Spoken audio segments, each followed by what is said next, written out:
Okay, ngayon naman po ay sasagutin na natin ang mga tanong galing sa ating mga tagapanood. Ang una nating tanong ay mula kay Ray ng Sampaloc, Manila. Mahigit 3 taon na po ako nagtatrabaho sa factory company namin. Ang problema ko lang po ay contractual ako. Hindi nila ako ginagawang regular dahil every 6 months ay natatapos ang kontrata ko at pinapa-apply po ulit ako. Ano po ba talaga ang batas sa aming contractual workers? Ano yung sinasabi mo kanina dyan, Attorney? Maganda na hindi ko sagot na. Na actually, dapat kung pareho din yung ginagawa, no? Pareho ang trabaho, no? Malagay ko dapat permanent na siya. Yeah. Ganun ba Ano yan? masasabi mo, Attorney? Kung titingnan natin yung ating labor code sa Article 280, kung hindi ako nagkakamali, nakalagay doon is, ikaw ay dapat isang regular na empleyado kapag ang iyong gawaing ginagampanan desirable, necessary dun sa usual trade or business ng employer mo. Ang sinasabi mo dito is hindi every 6 months naman ako. Alam mo, may nakalagay din doon sa ating probisyon ng batas na kapag ikaw ay nakapagtrabaho ng 1 taon, kahit na tuloy-tuloy o interrupted man, basta 1 taon, aggregate of 1 year, regular ka na. Alright? Nagkataon ikaw 3 taon na Kahit pa sabihin natin, hindi every 6 months, nire-renew. dinidismiss muna ako, and then nire-renew, pinapa-expire muna. Hindi. Ang sinasabi sa batas, regular ka na. Okay. So, regular. Regular na siya. Okay, next question. Our next question is from Marjorie from Quezon City. May legal rights po kaya ako na kunin ko ang mga kapatid ko bilang panganay. I'm 22 years old. Nasa Australia po ang aming tatay. Nagpakasal na po siya sa iba at ang ina naman namin ay nandito sa Pilipinas. May kinakasama na siyang iba kaya napapabayaan na rin niya ang mga kapatid ko. Ano ba yung sinasabi? Going up, going down, collateral. Yeah. Di ba? Oo. Sa ano kasi, sa family code natin, ang sinasabi doon is, ang talagang may parental authority sa inyo, magulang. ang mga Ay, magulang. magulang. Pero ang sinasabi din doon, na kapag nag-remarry ang sino man sa magulang, hindi pa rin nawawala yung parental authority na yon. So kung ang sinasabi niya, kasi yung tatay ko nag-asawa na sa Australia, ang nanay ko may kinakasama ng iba. At pinababayaan At pinapabayaan sila, hindi pa rin nawawala yung Hindi parental pa. authority. But just in case na in case of death, absence, or unsuitability of any or both of the parents, ang order of precedence Yun talaga ang is sinasabi pataas, hindi pababa. Oo, kaya yung grandparents. So, ascendants, grandparents ang may substitute parental Yes, authority. yes. Unless na ikaw appoint ng korte. Okay? As talagang kanilang guardian, kung no? ayaw pa rin ng grandparents, what then? Yan, pwede siya mag-apply as legal guardian nung kanyang mga kapatid. Yun ang collateral. Yes, yun ang Of collateral. course, that is assuming na talagang makakaya niya rin. 22 years old. Oh, yeah. 22 años. Pero I congratulate Kung you. ganun ka talaga yung kasigasig yung I ano congratulate you. Magaling kang kapatid. Magaling Alright. kang kapatid. Okay. Ang susunod naman po nating katanungan ay galing sa 9224. Amerikano po ang papa ko at ang nanay ko naman po ay Pinoy. Mga 5 taon na din po ang nakakalipas nang namatay ang papa ko. Ngayon po ay mayroon na akong pamilya. Gusto ko po sanang kumuha ng dual citizenship. Yun nga lang po ay hindi ito naasikaso ng papa ko. Hindi po kasi ako naideklarang anak ng papa ko dahil akala po nila ni mama na okay na po yung marriage certificate nila. Maaari pa po ba ako makakuha ng dual citizenship? Naku, malabo. Medyo may kahirapan, ano? Malabo, ano? Alam mo, medyo mahirap yan, ano? Yung dual citizen, merong doong qualified ka na maging citizen doon sa isang yes. pero ang problema nito, hindi ka pala naman pala... Isa lang talaga yung citizenship. Isa lang talaga, kaya hindi ka pwede magkaroon ng Ang dual. sinasabi niya kasi, yung marriage certificate nila nung ama niyang Amerikano, tsaka yung ina niyang Pilipina, hindi ba, no, ha? Pagkatapos, ang presumption nung ama, dahil sa nakalagay naman doon, citizenship nung ama American, citizenship ng ina Pilipina. Hindi ba pagka marriage na gano'n sumusunod doon sa ama? Unless pagka illegal o illegitimate, sumusunod sa ina. So yun ang naging presumption. Pero nandun tayo ngayon, di ba? Pero alam mo, But even then, kahit na derivative naturalization, kinakailangan pa rin i-apply ng ama. Problema hindi niya nagawa. Is it too late for him? Is it too... Namatay na yung ama. at saka pipili din siya, when he reaches the age. But that's passé already. Kasi 1991, tapos kaya na yung nga, by election. Tapos na yun. So, Kaya medyo malabo na. Malabo. Kasi wala kang ibang citizenship kundi Pilipino. medyo napabayaan mo, parang on second thought na lang ito eh. Yeah. pahabol na nga. Ang problema, patay na yung ama mo, kaya wala nang mapagsisimulang para habulin.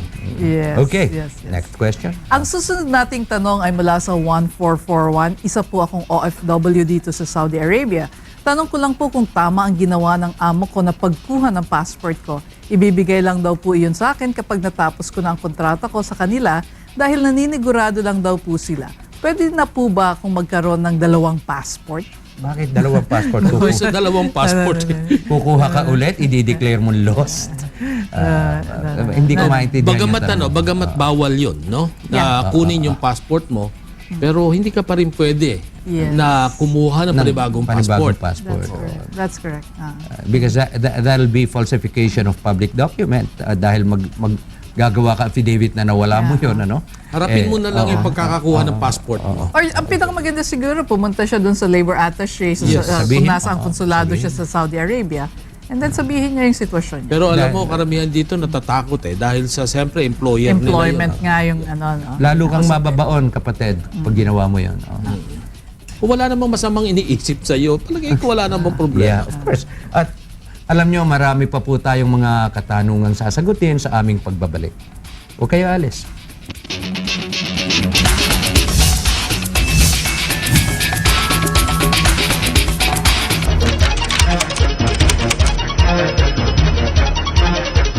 Artikulo 7, ang kagawarang tagapagpaganap, Section 22.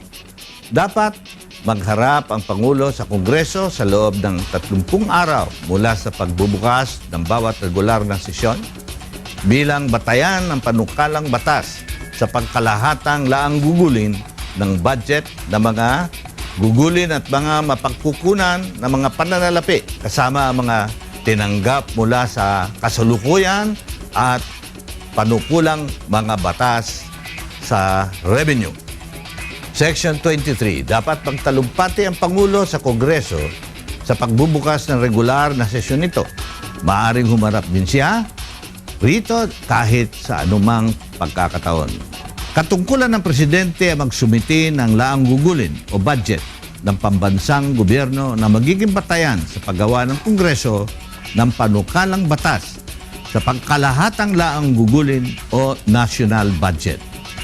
Ang basihan naman ng national budget ay ang mga pangkasulukuyang salaping pumapasok o receipts at gugol o expenditures, pati na ang mga salaping papasok na galing sa mga pagkasalukuyan o panukalang batas ukol sa kikitain ng pamahalaan, revenue measures.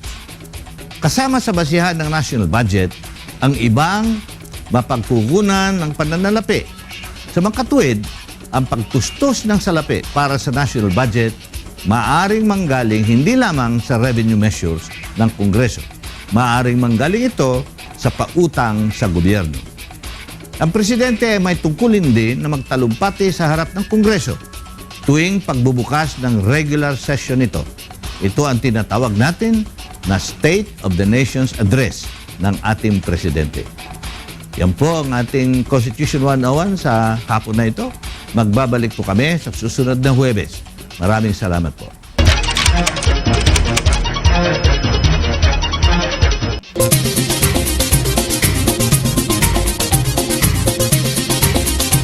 Ang ating Latin Maxim ngayong hapon ay isang pagtalakay sa isang sitwasyon kung saan ang ginawa ng kasalanan o pagkakamali ay naging kabiyak ng taong may sala. Ito ay ang subsequens matrimonium tolit peccatum praesidens. A subsequent marriage removes the preceding wrong. Halimbawa, inireklamo ni Rosana na makalawang ulit siyang pinagsamantalahan ni Ronaldo at dahil dito ay kanyang sinampahan ng demanda. Matapos ang paglilitis ay hinatulan ng habang buhay na pagkabilanggo si Ronaldo at ikinulong sa pambansang bilibid sa Muntinlupa. Habang nakakulong at pinagsisilbihan ang hatol, ay nagpakasal si Ronaldo at Rosana sa kapilya sa loob ng bilibid. Naghain ng mosyon si Ronaldo sa hukuman para sa pagtatanggal ng hatol na pinataw sa kanya base sa kanyang ipinakitang certificate of marriage at magkasamang sinumpaang salaysay ni Ronaldo at Rosana na pinatutunayan na ang kanilang kasal ay may bisa at legal. At dahil dito ay humihingi si Ronaldo mula sa korte na siya ay palayain. Maaari bang palayain si Ronaldo? Base sa ating batas, si Ronaldo ay maaari ng lumaya. Ayon sa Article 344 ng ating Kodigo Penal, in cases of seduction, abduction, acts of lasciviousness, and rape, the marriage of the offender with the offended party shall extinguish the criminal action or remit the penalty imposed upon him. Base sa ating kawikaan, subsequent matrimonium tollit peccatum praesidens. A subsequent marriage removes the preceding wrong. At yan po ang ating Latin maxim ngayong hapon. Sana po ay may natutunan kayo sa aming naibahagi.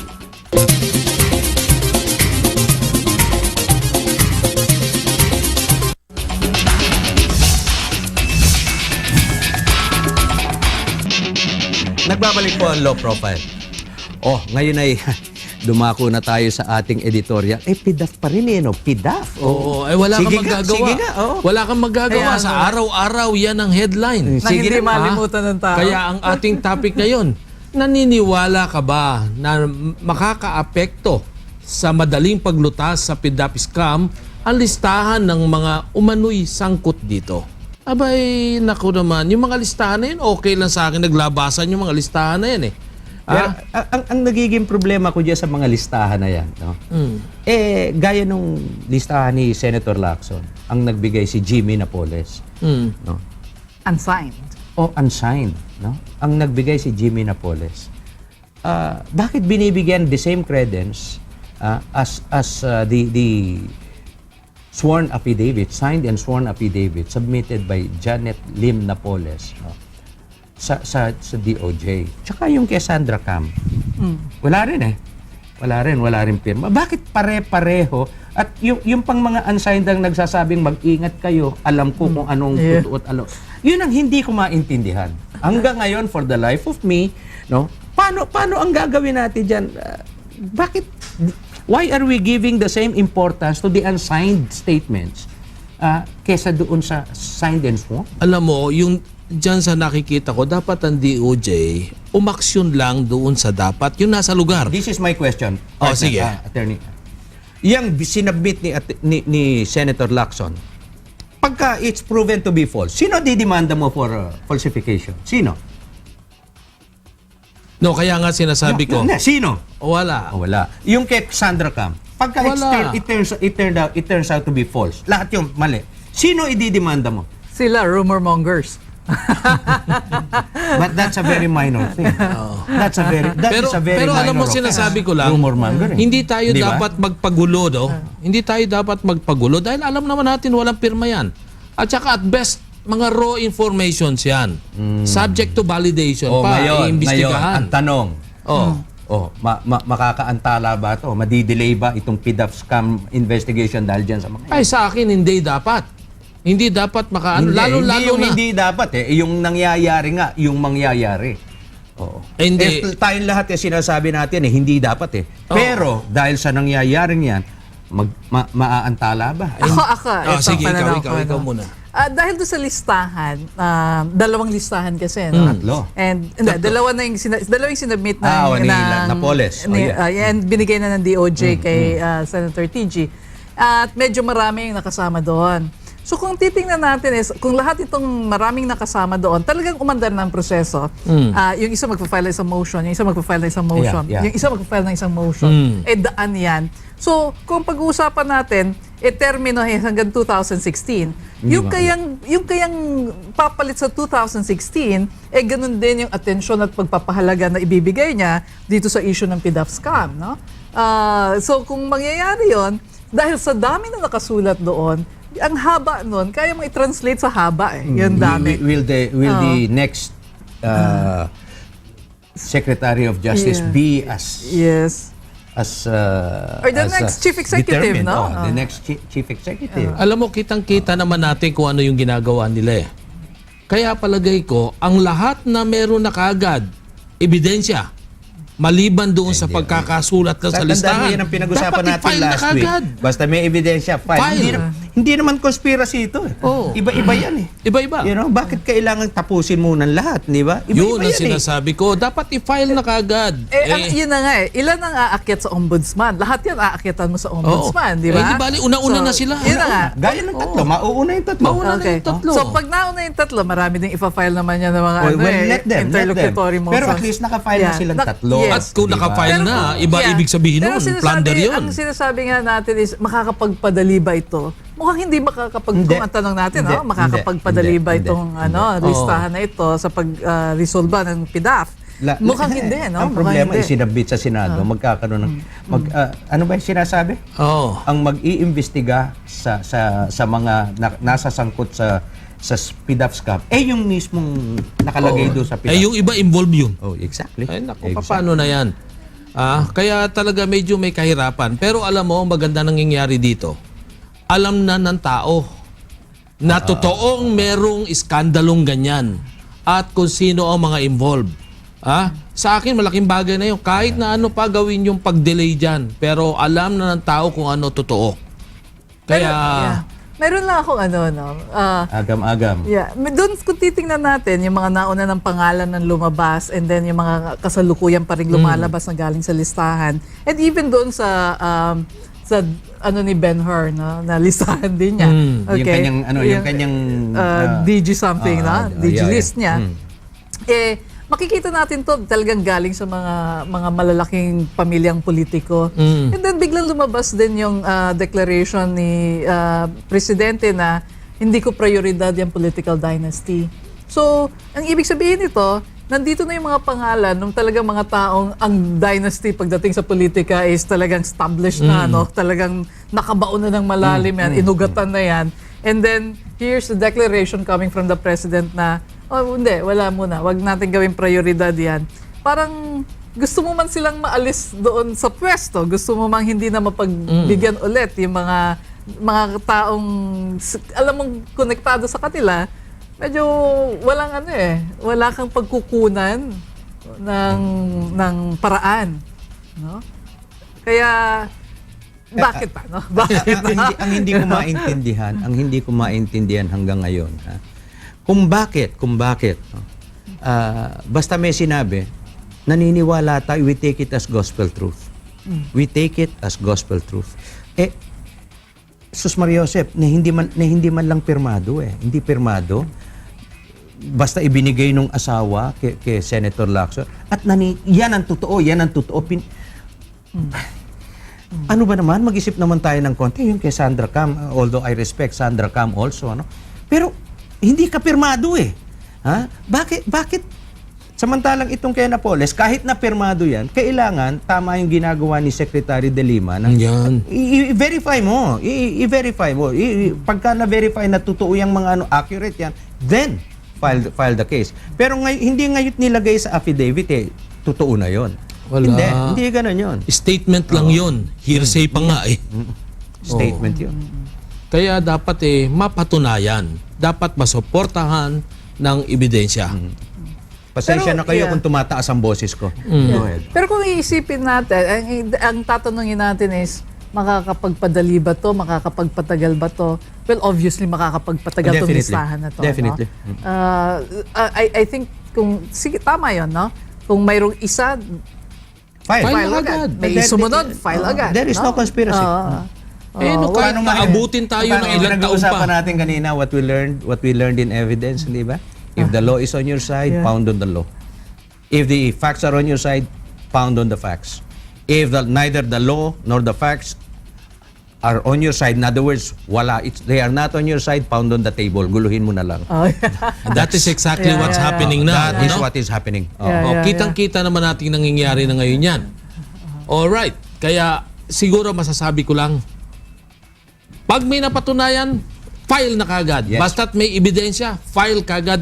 Ebidensya maliban doon sa listahan na sumusuporta, file na kagad. Para, di bali na kahit na ilan lang ang masampahan, hindi bali na basta tuloy-tuloy ang investigasyon at file ng file habang may napapatunayan. Sana yung pangarap natin, no? Pangarap na lang kasi maaaring maging totoo o hindi. No? Sana yung pangarap natin na magkaroon ng magandang bunga itong PDAP scam. Ito nangyayari Ito ito. nangyayaring ito. Sana hindi Yeah. isang manatiling pangarap o wishful thinking na ito is maganda ito para sa bayan. You know? Sana dito may matutunan tayo. Sana simula ito ng isang malaking pagbabago. Laro na yung mga electorate natin. Kasi malapit na, no? Malapit na naman. December next year, magfa-file na ng Certificate of Candidacy for President. Naku, Can tingnan you yung imagine? maigi. December next year na. Oo. Okay? Filing na. So sana, no? Sana itong pangyayaring ito makapagbigay sa atin ng isang pwedeng natin pagmuni-munihan makapagturo, ano? pagdating ng susunod na eleksyon. Okay. Ako rin ganon, ano ha? Ang sa akin tama yung sinabi ni Attorney Nick, tama yung sinabi ni Attorney Agnes, ano ha? Pero ang sa akin nga kahit na sino ang mapruweba, halimbawa kamag-anak, kaibigan, kaalyado, kahit isa lang sa kanila, kung talagang may pruweba, kailangan filean. In other words, let us look towards the future. Na? Let us look for the welfare of the future generation. Let us not look only as far as the winning the next election. Lawakan natin ang ating isip. Alright, yan po ang ating editorial. Huwag po kayong alis at magbabalik po ang Law Profile.